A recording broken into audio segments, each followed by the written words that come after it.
in 1992, we were living in Rome, New York. And I had a friend, and he says, Con, I want you to come to a bubble show. I was like, what's a bubble show? So we're watching the show, and he's doing a lot of small bubble sculpture. He's blowing bubbles in a circle. He's juggling bubbles. When I was watching the bubble show, it was so fascinating. I heard God whisper to me this thing, that another turning point in my life. And he just simply said, you can do something with this. So it was doing the bubbles. It went from a hobby into a business. But it was part-time. And so I was also developing the printing business. And so the printing business was supposed to be the full-time thing. But on the side, I would do the bubbles from time to time.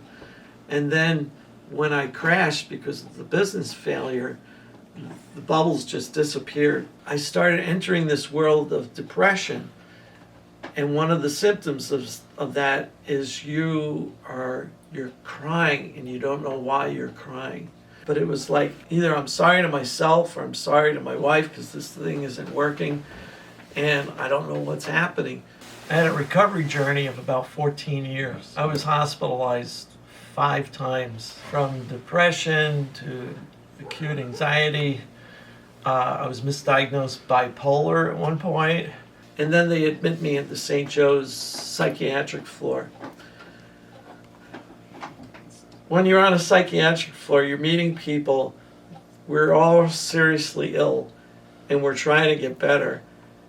And you're mad at what's happening in your life. You're disappointed at yourself. You feel like a failure. You don't know what's going to happen to you. Are you going to get back to some normalcy? It's hard to encourage each other because you're all feeling worthless at the same time. But in some miraculous way, you make some friends. Like, man, how bad are you doing? Oh man, I know what you're feeling. And it's like, but it's hard to pull another person out. When I had gotten that call, and I didn't know if I was going to do another bubble show, it was for a school that was going to have kindergarten and first grade. And how many kids? Oh, about 200.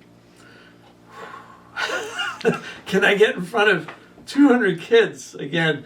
And I'd been fried all this time. It was another step of faith. And so I did it. So there was a transformation that happened. And that was exciting for me because it was a fresh start. It showed me that I could come back and perform. Because it's been on and off 30 years. I never know what's going to happen in a bubble show.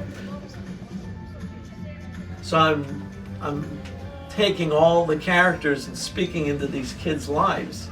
So it's not just this bubble spectacle. It's all a journey of your character. It was just like, oh my gosh, I really feel like a miracle has happened. I'm back. So you got a large wand, and I'm looking down the tunnel of the bubble. And then a Star Trek thing happened. You know how they say, beam me up? And you see, bzzz. Well, I looked at the bubble and I could see it going like this.